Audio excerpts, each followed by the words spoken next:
The views and content expressed on the following program are provided solely for informational and entertainment purposes. They do not constitute legal advice. A podcast is not a substitute for retaining a competent, licensed attorney to advise you on your specific legal situation.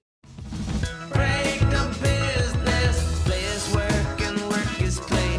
Power into creators, have fun along the way. Break the business, doing what it takes. Celebrate success and learn from the mistakes. How's it going, everybody? Welcome to the show. It is time for Break the Business, where we empower indie creators and have some fun along the way. I'm Ryan Kairalla, and it is a pleasure to have you here this week. A fine program we have for you all, viewers and listeners, and it is our privilege to bring it to you. And let me tell you something. The people involved with this show, we give you our very best. We come here and we show up even when it's tough for us, even when we're going through some things. And our co-host this week is definitely going through some things because he is a fan of a baseball team called the New York Yankees. And he still showed up here, even though he might need to go into therapy because Gerrit Cole does not know how to run to first base. Gideon King is here with us. Hi, Gideon. You had to go there. You had to do it, didn't you? Well, somebody had to go there. And since Gerrit Cole couldn't go there to first base, we had to go there with you right now. What was that? What happened to him in that moment? It wasn't even about that moment. That moment was emblematic of a totally broken baseball culture at a broken baseball franchise, which is also simultaneously the most winning franchise in baseball history, but led by the single worst baseball manager in the history of baseball. I have been watching baseball for 4.5 decades. I say that like that, so it doesn't tell anybody how old I am because I ain't doing that math. It's tricky math.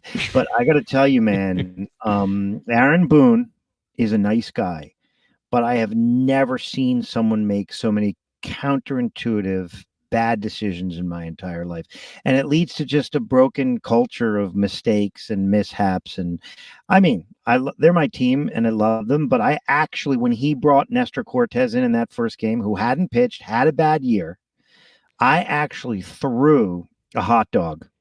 To pitch to the top of the Dodgers order. Yeah. I actually threw a hot dog with sauerkraut and mustard at my Sony television set. And I hit the television set, which is more than I can say for what Aaron Boone does. He doesn't hit his targets. And as a Yankee fan, it's unfair for me to make you speak for and to hold you responsible for the entirety of your fan base. But come on, that guy in the front row in right field almost took Mookie Betts' arm off. Oh, yeah. What the hell was that? Yeah, that was bad. And the other problem is that, like, Yankee fans are so rich that nobody who's like middle class can go to the game. So it's like all these very kind of like in the front rows, instead of people like standing up at big moments and screaming at the ump, it's like all these people with Rolex watches on sitting there talking about the stock market and not screaming at the umpire and not screaming at, Freeman and not screaming at, Ohtani and trying to put pressure on the other team. I mean, they're like, they're talking about their Range Rovers. They're not watching the game. I mean, the whole thing, I'm not sure how much longer I can talk about it. Let me put it that way before I just walk off the show. I don't want to make you relive the harmful memories anymore, but I mean, I got to poke and prod you a little bit, if for no other reason that, like, you're a Yankees fan. Your entire team's existence has been like just victories on top of victories. You have more than twice as many World Series championships as I think any other team in baseball. Right. And so, yeah, every once in a while, like, you get to stumble a bit. and Aaron Boone doesn't know how to manage his pitching staff, and Garrett Cole doesn't know how to run to first base and just set off like the worst, fifth inning we've ever seen. And we get to make fun of you for that. But it's just a mere blip in an otherwise illustrious history for your baseball team. But that being said, we are so grateful that you managed to pick yourself up and dust yourself off from that horrific World Series to join us, because we're happy to have you here. Musician, investor, frontman for Gideon King and City Blog, Gideon King. Happy to see you, my friend. And you were just the person I wanted to talk to when a article came across my desk from Billboard.com. And it's an article that Billboard produces every year. And every year I get so irrationally excited to read it, despite the fact that they might as well just cut and paste this article every year, because it doesn't seem like the list changes that much from year to year. But I'm a higher education dork, and I'm also a music industry dork. And so when Billboard puts out its annual list of the top music business programs in the world, I get excited about it. And I want to read the list, even though I know that every year my two alma maters are going to be on it, right? The Frost School at the University of Miami School of Music and the Tisch School at New York University are always on this list for their stellar music business programs. And I love to read about all the other programs that are in there. And when I saw the list this year, I made a mental note to myself that when we get on Gideon King, we have to lean on his expertise a bit in the music industry as an investor in a lot of music business companies and just a longtime music business professional, to ask you this question. For the young people out there, the 18 to 21-year-olds, the 16-year-olds who are looking at going to college and are looking at what they might want to major in, should they be considering one of these music business programs if they're interested in a career in the music industry? When you are looking to hire people for one of your entertainment industry companies and you see a resume that has a degree from one of these elite music business programs, do you see that as a value add, or do you wish that candidate applied to a more traditional business program? The answer is no and no. No, no, no, and no. And I'm not just negative because the Yankees lost. I can rise above that for the purposes for the betterment of this show. But no, the answer is, if you want to be in the music business, you got to go work for for someone who's a manager, running a label, who routes tours, who's a booking agent. If you want to be a musician, you need to be able to do it yourself. You need to be able to program drums, and you need to be able to orchestrate and work Pro Tools or Logic. And it wouldn't hurt to go to whatever New York, School of Finance to take an accounting course. But absolutely don't waste your time. Man, I don't want to invoke nasty cliches, but those who can't teach is maybe a mean comment, and I don't blanketly apply it. But come on. I mean, if you're a real executive in the music business, I just don't think you're spending your time teaching that stuff. You would just say, it's like business school. I mean, I hire kids and they go to Harvard Business School or whatever. They don't know shit. They don't know anything.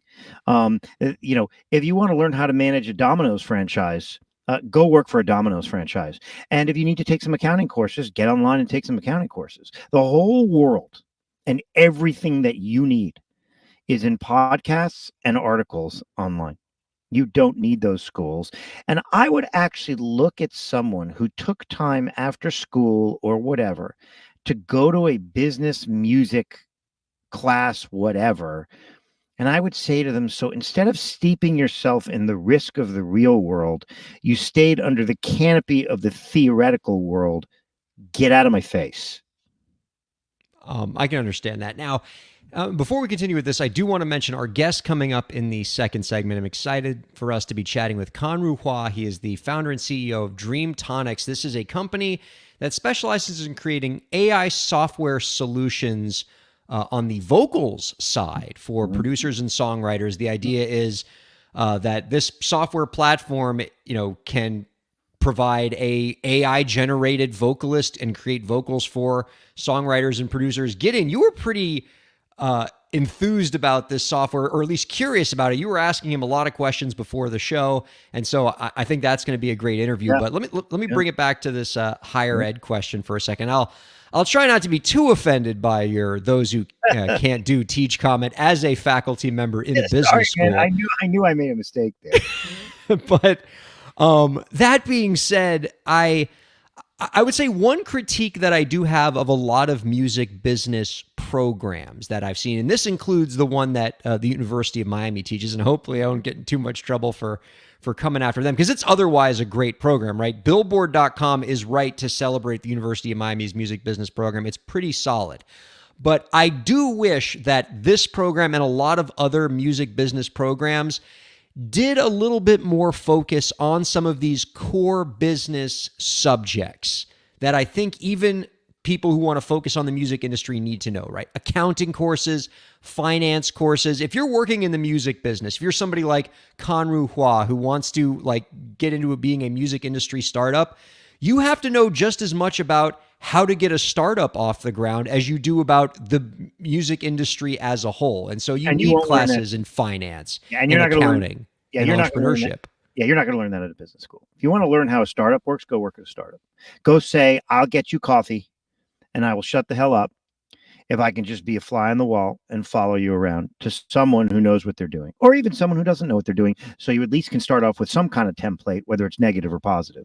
But there is no one, and there is no, I've done a lot of startup and angel investing, and God almighty, is it difficult and brutal and disappointing. And I've produced a lot of music and written a lot of music, and there's just no substitute for doing it. I mean, the schools can't get you there. And I would say, if we didn't live in such a connected world where access to technical knowledge is so voluminous, I would say, okay, fine. Go to those schools, learn something. But it's like in corporate finance, like to learn like how to read a balance sheet or accounting or weighted average cost of capital concepts, like you can read it. You can call your friend. You can watch a podcast. You can read a book. You don't need professors. You don't need it. Information and expertise has become commoditized. If you want to get it, go get it. You don't need to go to school, take on a little debt, and waste all your time and money. And listen, I mean, I know what I'm saying may be offensive to an entire community of people, and of course it doesn't always apply. You might meet a professor, you might learn something that turns on a light for you. But for the most part, dynamism and hunger and energy ain't something you learn from a professor in school. It's an innate jungle animal instinct that you have to succeed. So go work in the jungle. Well, I do think there is something to be said for, and there is data that bears this out, that generally entrepreneurs are born, not made. Like there's something in the way that entrepreneurs are wired. Dude, that, it's so true. Right. That makes them unusually, predisposed to, and to that path, and often makes them kind of adverse to like wanting to do traditional education. I don't think it's mutual. And I do also agree with you that there is no substitute for doing when it comes to finding success, particularly in business in general, but particularly in the entertainment business. But I don't think it's mutually exclusive, Gideon, that that you need to eschew formal education in business, right? I think you're right, but no, you're right. And I'm always the one urging balance on this show, and now I'm proving myself. You're Mr. Balance. We've gone over this. I'm Mr. B. So clearly I'm a hypocrite as well. Now I'm Mr. H. But like the bottom line is, you're right. But remember, you're going to pay for that degree. And I mean, you're going to actually lay out cash money, unless the government's subsidizing you or someone's subsidizing you, or I don't know, Donald Trump or Kamala Harris is subsidizing you. But for the most part, you're going to pay. Okay. And it's going to be hard to get a return on equity that's attractive for what you pay for, as opposed to going and living in the real world and working with some people. And again, if you want the technical knowledge that you can avail yourself in a school, pick up your iPhone and go on Google. It's all there. Well, what about the value of relationships that come in higher ed? I mean, a lot of people meet their co-founders at Yes. Yeah. college. And there's always that. But people can develop relationships in other ways. I will say this: back in the day, in business school in general, the relationships were very important, but that's gone by the wayside too. I don't Is know. that right? Oh Well, yeah. I Oh mean, yeah. I'd love to come back to that. Why do you think that's the case? Like you're saying that in previous generations, like the networking potential of higher ed was more pronounced than it is today? Oh God, yes. Yet no one really cares about a bunch of Harvard kids wearing their Harvard hats at Harvard Business School anymore. And no, the world is so connected. There's so much access to people through social media and through everything else that little good old boys club, the bricks of that building have just been falling off the building for years. And like I couldn't I don't know a single kid who's really smart that's come work for me that has developed any relationships in business school. Most of them look at me and say, God, that was unbelievable. The smart ones and the talented ones look at me and say, God almighty, was that a waste of time? And listen, I'm not saying you can't meet people. I'm not saying any of that stuff. But if you go and you find one knowledgeable, look, I have a bit of music. I'll go really quickly because I don't want to dominate this. Spend too much time on this subject. I have a music manager who manages my band, and he manages some other really big acts now. I mean, really big. And I call him up and I ask him questions about routing tours. Call him up and ask him questions about being a primary artist with another person on a feature on Spotify. It's just he understands the ecosystem and the jungle by virtue of his reps in the business, trying things, failing. He knows how the actual world works. Could you imagine if politicians went to a school on how to be politicians? That would be a joke. They're jungle animals. And the best way that they've learned to be jungle animals is by being in the jungle, whether it's Nancy Pelosi or Ocasio-Cortez or I don't even know who, but none of that came from the school they went to. And the analogy applies here. It's a business. It's a difficult, brutal business. Get in it, get your hands dirty, and don't spend your time turning this into some kind of intellectual sophistry that it just isn't. Let's make a mental note to get Conru Hua's perspective on this. We will. In the second segment, because I think he's a good test case for this. He is a entrepreneur who bootstrapped his own music industry company in Japan, but also, got formal education at the University of Illinois. I believe dropped out. So, he might have some thoughts about like how valuable that formal education was for him. I mean, my college education was useless, just plain useless. Well, but I also believe that in as much as you're an entrepreneur, right? Like a lot of what you already had to create your success has already been kind of pre-wired into you, just because of how entrepreneurs look at the world differently from everybody else. I had a job delivering futons to people's homes and assembling their beds for them when I was like 13. And I bet you probably built that to like a Fortune 1000. And I learned more going to people's homes and trying to get their futons through the door and dealing with personalities than you could learn in 4 years in business school. Oh my God. We have to do a whole show on just how what was your pitch to like sling futons as a 13-year-old kid? That would be fun to explore. I was just a delivery boy. Oh my God. All right. Well, one more thing I want to chat with you about on the promotion side now.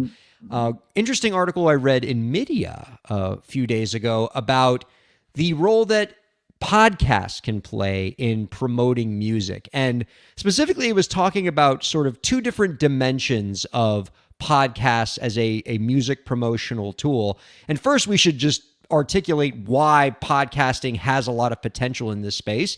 It is the number one way that people are consuming audio content now. Over 546 million podcast listeners worldwide. So if you can master finding a way for podcasts to promote your music, there's a huge audience there. And podcast listeners tend to be very sticky.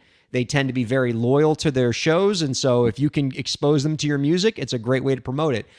And on one side of how the promotion works is you're seeing a lot of bands now actually creating their own podcasts Mhm. to engage their superfans and promote their music, right? Have it kind of a home base for their content that fans can, tune into their weekly show, hear their new music, but also hear content from the band about how their music came together, what was the process for their songwriting.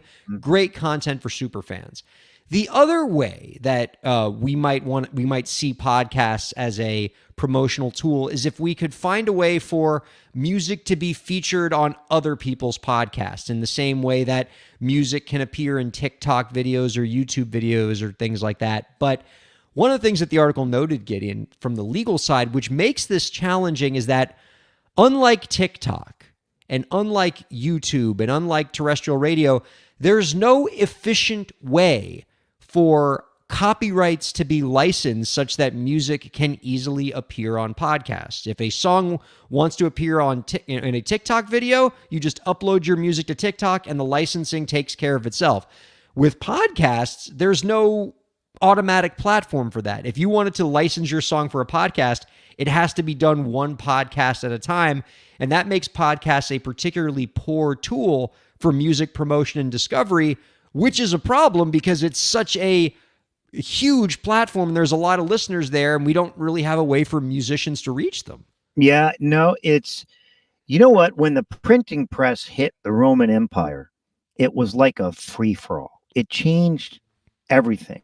In some ways, it brought the Roman Empire down because the people that were in control could no longer control the narrative as well. And so, like, the podcasts are the Wild West right now, as developed as they are. Okay, but it's like Joe Rogan. I mean, the guy got what is he up to 15 or 20 million views on his interview the other day with Trump? Like, Yeah, I mean, wild. like the New York Times daily. Like, I mean, these are traditional media is like it's kind of like withering on the vine. So this will take shape. Licensing, the presence of music, the compensatory structure surrounding that will take shape, just as the oil business took shape, just as routers took shape in the early days of the internet. It's just early days, but there's just no doubt that podcasts are where it's at. I'm a podcast freak. I listen to podcasts. I mean, I listen to every famous podcaster, Russell Brand, Joe Rogan, The Daily. I mean, I listen to the conservative people. I listen to the hardcore Democrat people. I'm an absolute addict, and I listen to music stuff. So music will figure out a way to get into the podcasts, to make itself relevant, and somebody's going to get paid, and there will be some fights over it. But it's coming. Man, it's just early as hell. It's just really, really early, because even though podcasts are dominating the world now in terms of eyeballs and viewership, it's been such a short and quick development that the viral nature of it hasn't been caught up to by legal structures and that type of more, mechanical thinking about what kind of content it is on it and so on. And just now, interestingly, I heard Joe Rogan the other day say, "Oh, I'd love to put that up so everybody can hear it, but I don't want to get sued for infringement, blah, blah, blah." And he said it a few times. And the other day, I think Russell Brand said it. And I also heard, what's his name? The actor who accidentally shot someone, Baldwin. He said it. So it's coming. There's a growing consciousness about exactly what you're talking about. It just hasn't taken shape yet, man. But I've been thinking about it, and I don't know how it's going to go. Now, with respect to bands, of course they're going to go towards podcasts. Of course they're going to try to have their own podcast. The only thing about that is, while I think they should do it, and it's a commercial thing to do, it is emblematic of a very tragic thing that's happening between artists and their fans, which is the artists are just not mysterious anymore. All they do is pour themselves out into social media for consumption with respect to everything they do all day. Here I am voting. Here I am eating a pizza. Here I am endorsing a candidate. Here I am dancing. Here I am grilling shrimp like Dua Lipa in some fancy place, in Trinidad at a hotel. Like, artists are just not a mystery anymore. In the old days, all you wanted to do is just get a glimpse of the guys from Led Zeppelin or hear what they have to think. Now all you do is hear what artists think 24/7. And I think it's actually beginning to take away from the the creative process. So much time is spent on social media and podcasts, and so that it's sort of like, when's the last time we saw a full length album? Like, it just doesn't happen as much anymore. Because if you want to be an artist, you got to spend all your time doing content. I just had 3 background singers in my studio the other day, one of which tours with an A-level band. Actually, she tours with Hosier, or Hosier, depending upon how you want to pronounce it. They play in front of 45,000 people. I was talking to her about it, and background singers for Lawrence, the band, and they were all in this studio that I'm filming in here right now, and all they talked about was, yeah, I got to do more. I got to do more posting. I got to do more this. I didn't hear one word about anybody writing any music or putting it out. So it's a crazy world out there, and there's a demystification of artists by virtue of all of this tech. That's kind of like a bummer, man. It's like, I don't really want to know if Jacob Collier is wearing Crocs or eating a pizza. Like, I just want to hear his music and have him be a mystery to me. Well, I can appreciate that. Although, at least on my end, I do make a distinction in, because I mean, we know more about artists than we ever did before. Yeah. But I do make a distinction between like the content where it's artists relentlessly posting on social media versus an artist run podcast. Because in the former, it's all fluff. Like, I don't care if my favorite artist is eating a pizza or not, but I would love to hear my favorite artist talk for an hour about the process of how their album came together, or hear them tell like epic stories about their time on the road, right? Like that's good food as opposed to junk food. No, I think you're right. I mean, that's a great point. And not only that, but the podcast can, in a sense, become part of the artist's creative output itself. And I suppose that's true with social media, but I totally hear where you're coming from. I hate to admit it, but that's a really good point. Any chance that we might see a Gideon King and City Blog podcast? I have filmed 20 episodes of a podcast. I have done it, and it's called Off Topic with Gideon King. But I'm really scared I'm going to say something and get canceled, so I haven't put out any of the episodes. But you've already recorded them, though. Oh, they're all recorded and edited. It's completely done. I think it's like 26 episodes or something like that. But I'm just too scared to put it out because I might say how I really feel, and maybe I'll offend someone on the right, or maybe I'll offend someone on the left, or maybe I'll offend someone, and then that's the end of days. All right, I need to parse this out a little bit. So let me make sure I have this right. Yeah. You are afraid of releasing 20 episodes of content where your fans can really get to know you because you're afraid of saying something that'll get you canceled, even though you've already recorded the content, so you can listen to it and make sure you don't say anything that's going to get you canceled. But you have no fear about coming on a live program like this one every few weeks, where you're on Sirius XM, where you're on volume.com, and you could absolutely let something slip that gets you canceled at any moment. That's no problem. This is very easy to explain. It's because I have adult supervision, which is you. No, the adult is producer Lauren. I'm here to try to get you in trouble at every turn. I'm not saying a damn thing. I'm done talking for the rest of the episode. Oh, no. Sorry to hear that. But to your other point about the licensing piece, there is a real opportunity here. The first entrepreneur, the first Gideon King to figure out how to create an efficient licensing solution for music on podcasts, to find a way to connect artists who want their music on podcasts with the podcasters, to allow the music to get on there efficiently, so that if I have a music discovery show, I can make the music appear and find it easily, and I don't have to fill out a bunch of licensing paperwork with lawyers. There's a real opportunity there. But so far, no one's been able to thread that needle. I think part of the challenge is, podcasting it's very dispersed, right? If you're talking about TikTok, it's a self-contained platform, so it's easy for TikTok to manage the licensing. But podcasting, it's a bunch of independent shows who all need to license things independently and all use different hosting platforms. Yeah, and so it's hard to create a one-size-fits-all licensing solution. Yeah, there's another economic problem too that I'm thinking about, which is Joe Rogan knows his value. He knows how many eyeballs are on him. So when, I don't know, pick an artist not Post Malone, he's too big, but a medium-sized artist goes to him and somehow tries to get their music promoted, they're going to pay for it, man. They're going to pay for it. And it's different, with a TikTok or a YouTube, it's like, you know what you're paying for. It's like you're getting the, the quarter pounder with cheese, and you know what it costs, and it is what it is. And it's kind of commoditized, and the economics. But to really get inside the world of a daily, the Daily or Joe Rogan, those guys know what they're worth, man, and they're going to charge you. And so it might be that the kind of reward that you get for it is doesn't outweigh the cost. I don't know. I don't know what's going to happen, man. I don't think I have a good feel for it. That is an interesting point. Is depending on the amount of market power of the musician and the podcast.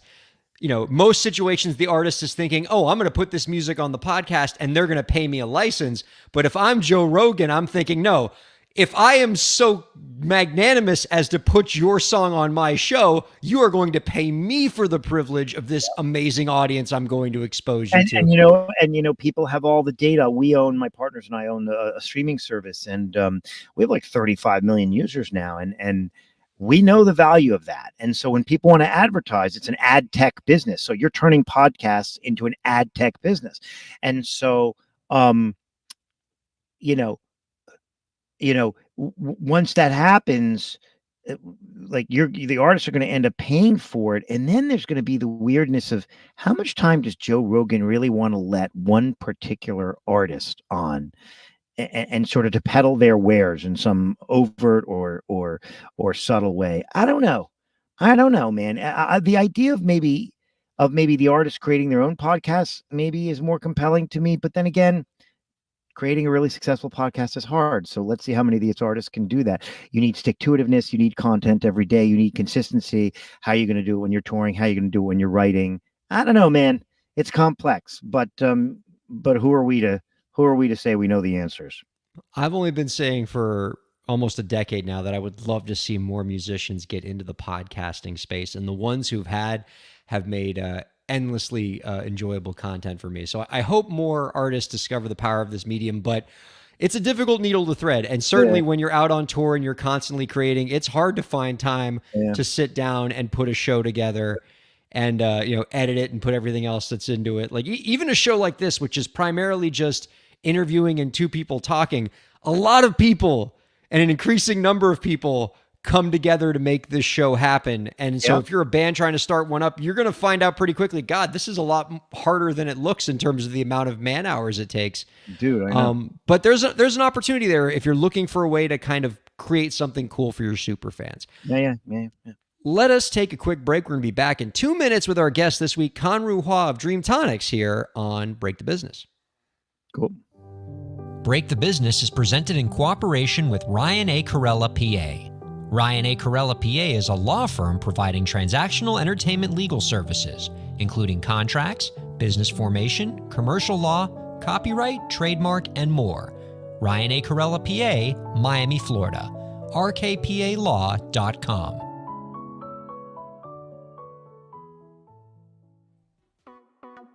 Streaming services for Break the Business provided by LEK Entertainment. LEK Entertainment is a full-service entertainment company offering everything from consultations to full-scale events and productions, including audio and video productions, voiceovers, staged theatrical productions, script and music development, and streaming services. For more information, visit lekentertainment.com. LEK Entertainment wants to help you bring your story to life.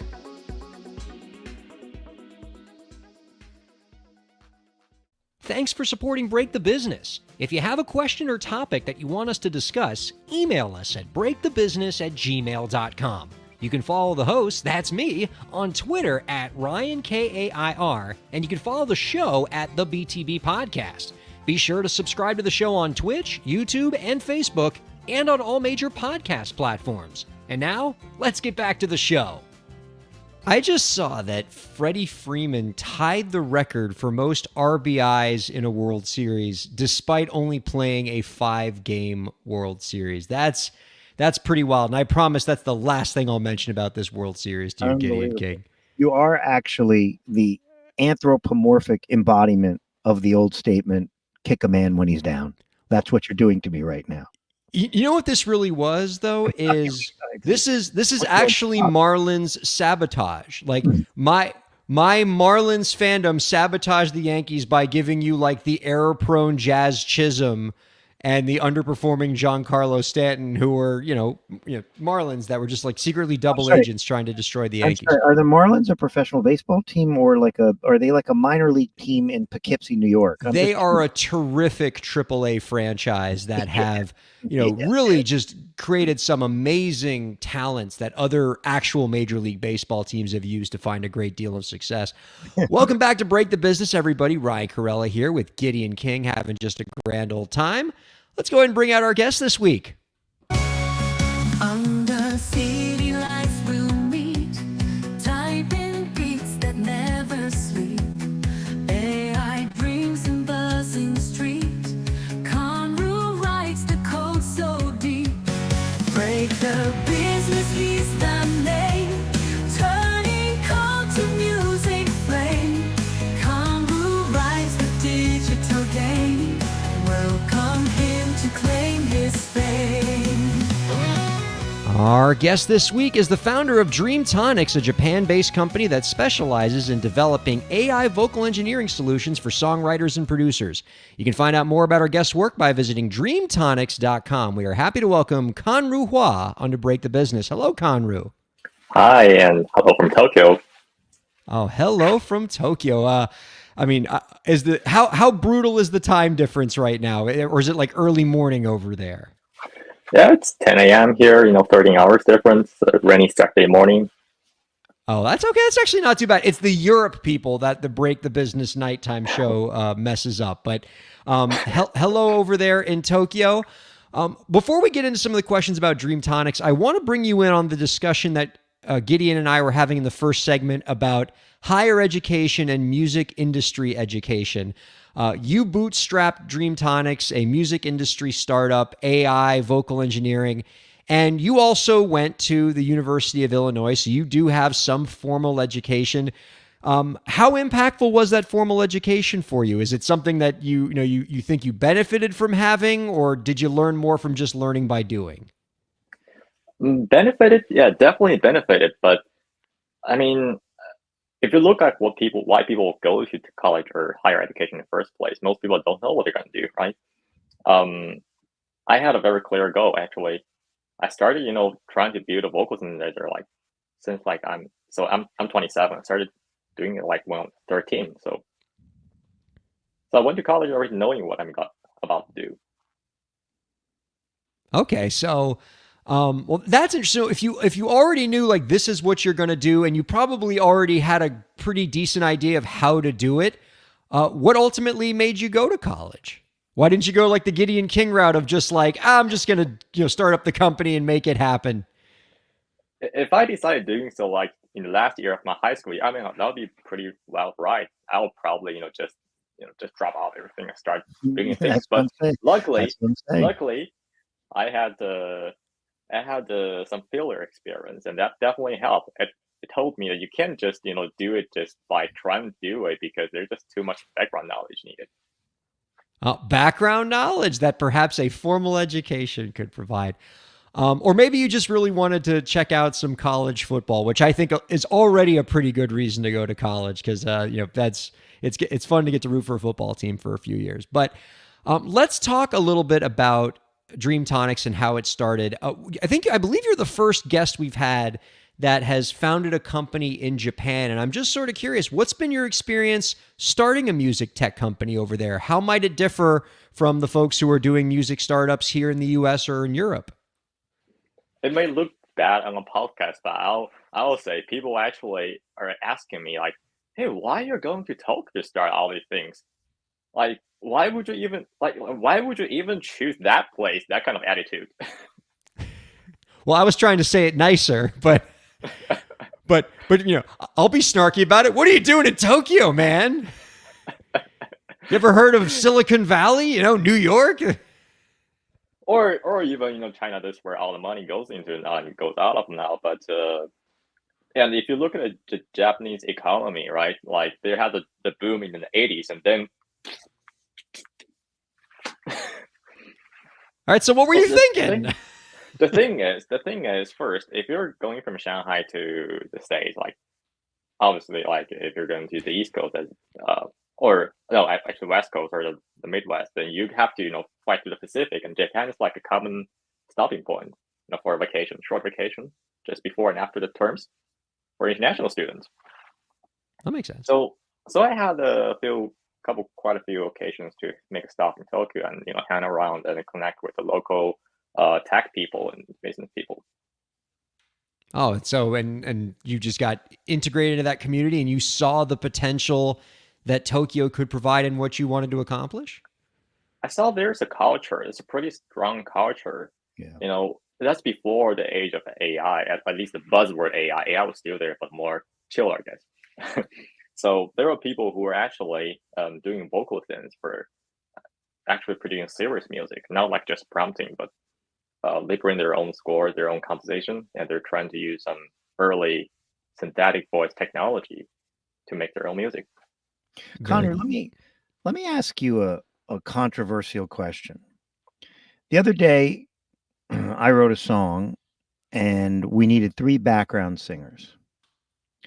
And I won't say what I paid them on air, but let's just say those background singers each get, for a full day in a studio in a high quality production environment, I don't know, pick a number, $750 to $1,000 a piece. Let's call it $800 for fun. 800 times 3 is $2,400.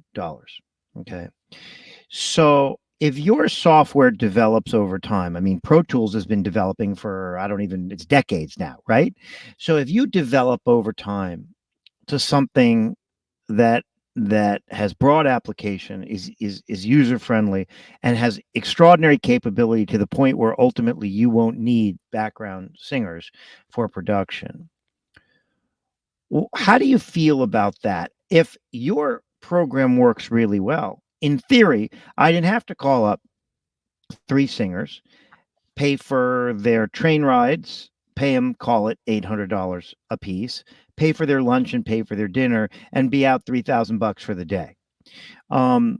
So if what you're doing works really well, that's $3,000 of revenue gone for those people.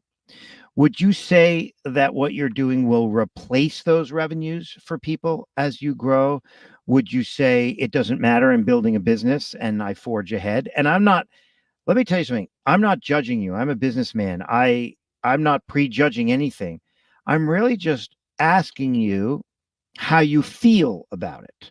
And it's not a rhetorical question, and it's not one of those mean questions where people say, well, how did you feel, to take away subsidies for child credits? And of course, like, the answer has to be, oh, I feel terrible, whatever. It's not a political question. But if what you have works, then I didn't need to do, or I won't need to do that again. And those 3 people don't have $800 worth of personal income on that day, because the human element is eviscerated. There are 2 questions behind your question. The first is whether or not you enjoy working with a human.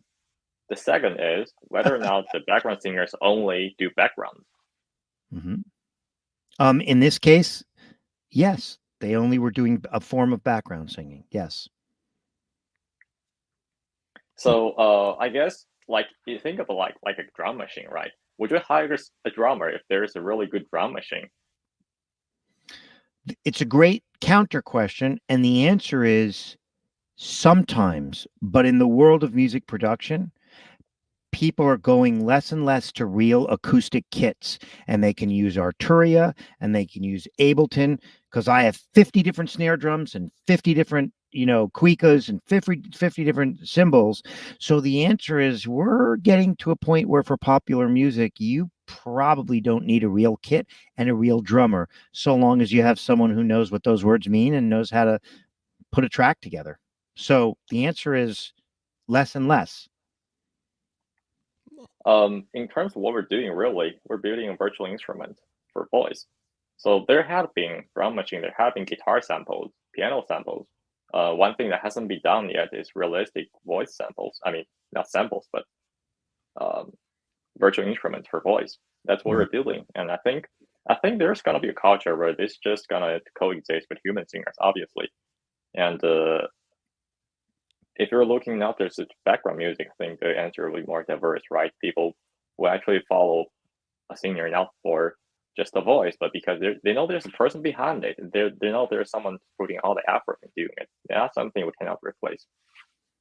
Well, I mean, I certainly, I try to be a pro-human optimist, and when I hear people bring up AI, and I tend to subscribe to the view that that even the most sophisticated eye cannot replace, some of the, greatest recording artists we have, because people do appreciate the humanity of those artists and that personality and everything that comes with it. Where I do see some potential for replacement that gives me pause is where I think is going to be perhaps the most prominent use case for Dreamtonics, which is for producers and for songwriters, right? Where if I'm writing a song, I might use your platform as a substitute for hiring a demo vocalist to so that I can hear what my song sounds like before I bring in the top shelf recording artist to record it. And are you concerned about demo vocalists losing out on employment opportunities because of platforms like yours? Well, I guess we can't deny, it probably will replace some of them. That is something, we're aware of. I know it's probably going to happen, but we do being very aware of this. And we think there's a culture, really. It's not like a complete replacement or not, but when you hand people such a powerful tool, how they're going to use it, the actual situation is very different from what you have might worried and what you have, thought in the beginning. So this kind of tool is already widespread in Tokyo. If you look at how people use it, actually, from what we know, there's not too many people. I mean, it's not a significant percentage that would just use our tool instead of hiring a session singer, demo singer. But rather, when you're given such a powerful tool that you just type in whatever you want to sing and get a result in 5 minutes, you use exactly what it's for, get a result in 5 minutes. So it becomes essentially a demo before demo. Oh, I mean, I guess that's so in that case, it's an even more preliminary step with vocals. I'd love to see this in action to kind of wrap our arms around what this looks like. Producer Lauren, I think we have it set up where Conru can show us a demo right here on the show. Can we pull that up? I mean, I'd love to see what this looks like. I'm gonna let him pull it up in the interim. I was thinking about usage in live theater, where we do a lot of when they're creating songs or when you're teaching music to the artist. I can't tell you how many tapes I've received of like the piano player singing all 4 parts into the mic while they're trying to teach us our parts, and it's one guy trying to sing up here for you to know where to sing, and like having the music director having the ability to break down the parts and send home rehearsal tracks with people is a big time saver. And that's not taking a job away from a vocalist. That's making the music director not have to sing in 4 different octaves. Like it just, it's its own thing. Conru, did you load up? Yeah. As soon as I see it up, I will pull it up here. I promise. I'm just vamping. I do that. There we go. All right. All right. So I'm seeing the software up here. Can you walk it through us? And for the audio audience, if you could just kind of explain what you're doing, because they can't see the screen, what you're up to here. Okay, let me just do a sound check. You hear a piano sound? Yeah. Okay, good. So we have SynthService Studio, our vocal synthesizer, up and running here. It has a piano roll interface, so pretty much like kind of DAWs or a sequencer. So you just double click to create a note. Like I'm just create la la la. So I just created 3 notes, C, D, E, and you can play it. La la la. Whoa. And you can type in lyrics.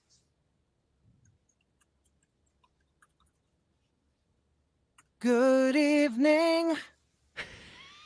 And you can do oohs and ahs and ums, right? Yeah. Let me actually just show you a slightly more musical example. This is literally just what I heard during the intro part of the show. Oh, so this is like MIDI. Yeah. This is exactly like MIDI. I'm just wondering how he got JC from NSYNC to lend his voice for this. That's So, Ryan, have you ever worked with MIDI before, like in software? I have. I would not profess to be an expert, but I'm familiar with the principle of the this is keyboard and everything. It looks like MIDI, yeah. Yeah, it looks like that environment, So I'm gonna play the notes. La la la la la la la la. I'm gonna put in the lyrics. Break the business. I think there's here's what it takes.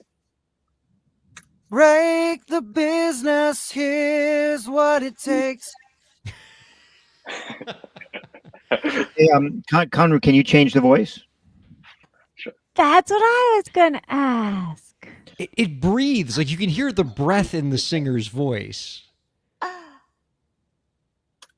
Break the business, here's what it takes.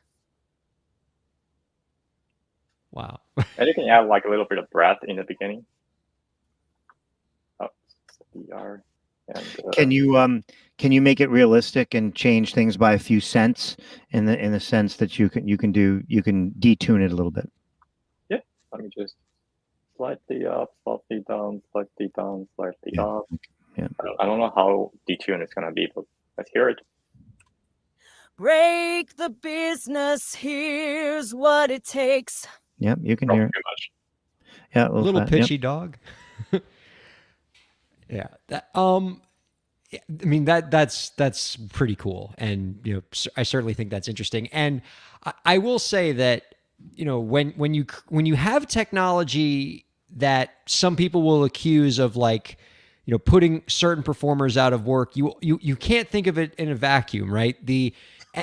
This technology also has the power to empower producers, right? It makes it easier for producers to create their work if they can create a vocalist that can, so that the producer can hear what the music sounds like before they hand it off to their demo singer, right? That's technology that empowers a different creator. And so you have to take that into account when you're saying, oh, something is hurting creators. But I certainly think that this is pretty interesting, and it is a lot like MIDI, so it seems pretty user friendly in that regard. Man, we got to be real. It's just a matter of time before it can completely replace singers. And I'm not saying that's a bad thing or a good thing, but like this thing's going to advance. It's going to get smarter. And like there was a time with drum machines when you couldn't shuffle things, but now you can put drums on the grid. You can make them sound more human. I mean, this thing is just not far away from being able to do anything that you want to do in a studio environment with a whole choir of human singers. See, I really don't think so. I mean, I think there's always a place for the human element in art, and every single piece of technology that's been created, synthesizers, drum machines, all these things that we thought were going to replace humans, like humans are still here, and humans get empowered by this technology every step of the way. I don't think AI is any different. But what do you think, Conru? Do you think that like Gideon's right in that the final end game for your technology like yours is to replace every human vocalist? The answer is already here. It's just, if you look into the history of this kind of technology, it goes back to 20 years ago, really. I mean, more than 20 years, pretty much since the dawn of electronic computers. We're talking about, those in the 50s. And people have been trying to use computers to send this singing voice. I don't know. I mean, people are programming drums without real drummers. That's just happening. The real interesting part is in the early 2000s, Yamaha released a Vocaloid. Yeah. Vocaloid is like it's the granddaddy of this kind of software. Basically, It has a similar interface. You input the notes, and it sings in back in pretty robotic voice. So what they are trying to do is to create such a great demo singer like ultimately the same goal as us, but it didn't work commercially in a like it was like 2004 because to use it seriously for production was just too robotic back then. It did, however, enter like mainstream usage in Japan because of a complete different reason. So it's when they tried actually bundling them with the anime characters and make it like, hey, if you buy this package, you get your favorite anime or cartoon character sitting in the box on your computer. But listen, the question that's interesting is I sent you and Lauren, okay, a demo, which is about 70% done of my new tune. And it just happens, it's funny because it's relevant to this discussion. It's 3 singers singing everything. And we did stacks and vocal stacks and all this type of stuff. None of it's auto-tuned yet, none of it's production. But it's pretty human, but based upon what I'm seeing there, in the hands of someone who really knows what they are doing, you could completely replace what we did there with this. I won't because I like people, but you can completely get there. I mean, I don't know how advanced your software is yet, but my guess is you're a smart guy, and you'll make damn sure it's pretty advanced. So it's just a brave new world. So to continue that a little bit, when you're handed like such a tool, one thing you might immediately think of is to replace human, but if you play with it longer, you find it can do things more than that. Yeah, I know.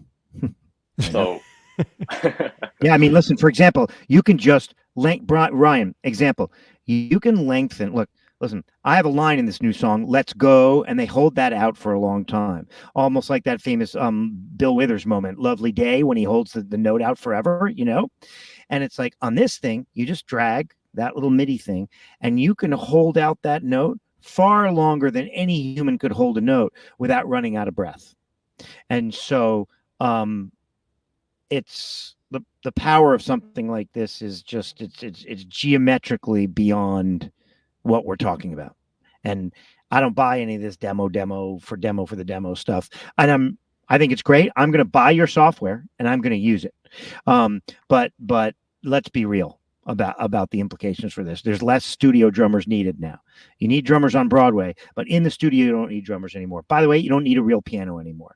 With Ivory and all those softwares, you don't need the best classical pianists and jazz pianists in the world cannot tell the difference anymore between the scenes. So we want to hold on to the fact, because we're human beings, that humans are useful, but we are getting less useful. Sorry, maybe I'm in a bad mood because of the Yankees, but this is just true what I'm saying. It's just true.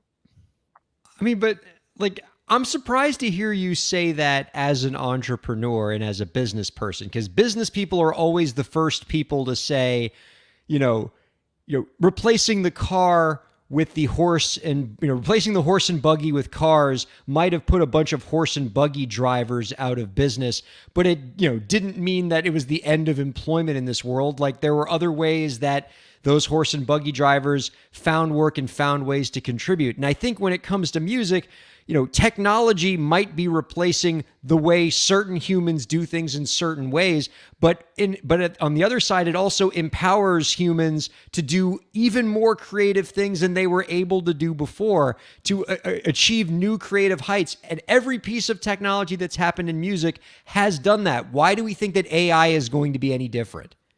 Because what you're saying it's not playing out the way you said it plays out. When you go hear live music now, when my 24-year-old kid hears live music with his girlfriend, there's a guy on the stage with a laptop and maybe another handler. So the truth is, guitar players, bass players, string players, the guy who comes out and carries the guitar for the guitar player and switches, they are being marginalized. Where they're going, I don't know. Maybe they're going to work at streaming services. Maybe they're going to go work for Conroe. I have no idea. But I know one thing. You don't see 7 people on stage the way you used to. There still are bands, there's still the Tedeschi trucks out there, okay, and there's still Fish. But There's a lot of people up there just with a laptop. And so even what I'm sitting in right now, how come you don't see that many of these? I have a huge studio here with isolation rooms and carefully tuned rooms. This studio, I love it. It's kind of an anachronism. You don't even need all this. I love it, and I'll never give it up over my dead body. But the capability of these things is just incredible. What Conru is doing here has immeasurable power. I don't mean to be critical. I'm sure you're a super smart, super nice guy, and I wish your business and you success. But let's be real about what's happening. We want to say humans can never be replaced, and I agree they can never be fully replaced, or at least hopefully not in the near term. But we're watching their replacement as it happens. I'm sorry, it's just true, man. It's not the Yankees. I'm just telling the truth. Man, you would be so much more positive about all of this if Garrett Cole could just cover first base in the fifth inning. I'm not introspective enough to know whether I would be. Sorry. Humans stand on the shoulders of technology. I mean, time and time again. Like, this is. I feel like this is just another case of people seeing new technology and being overly alarmist about it, and it's going to replace humans. I am enthralled by the creative heights that humans have been able to achieve over the last few decades by technological innovations in music. But I would love for Conru to have the last word on this. I mean, where do you sit with this? When you see the rise of AI technology, not just with your company, but with the industry as a whole, what do you think are the prospects for human creators in this world? I'd like to continue first on Gideon's words a little bit. So earlier you mentioned there is a way you can stretch the note very long until like no human can hold the breath for that long. In fact, the trend has happened already in Japan, where people go for extremely high notes, extremely low notes. They could like span across 5 octaves in a pop song, really. Mm-hmm. And also like extremely fast tempos and suddenly slow it down fast again. So basically creating things that no human is able to sing. And then that just expands and creates its own genre. So that culture happened a decade ago in Japan. It has That's true. Yeah. permanently changed, how J-pop is structured. Yeah. Our guest has been Conru Hua. He is the founder and CEO of Dream Tonics. You can find out more about our guest's work by visiting dreamtonics.com. Conru, this has been an exciting, thought-provoking discussion. We appreciate you taking the time to chat with us. Before we let you go, we have one last question for you. Do you have any last tips for the indie creators out there to help them move their careers forward? If I were talking to entrepreneurs or who want to be an entrepreneur, I would say just hold on to what you're doing and don't think too much worrying about getting investment. Just make the thing first. Well to said. get your product ready to some point, you can't fail. Our thanks to Conru Hua and Gideon King. Our thanks to producer Lauren and to all of you viewers and listeners for checking out Break the Business. We'll see you next week.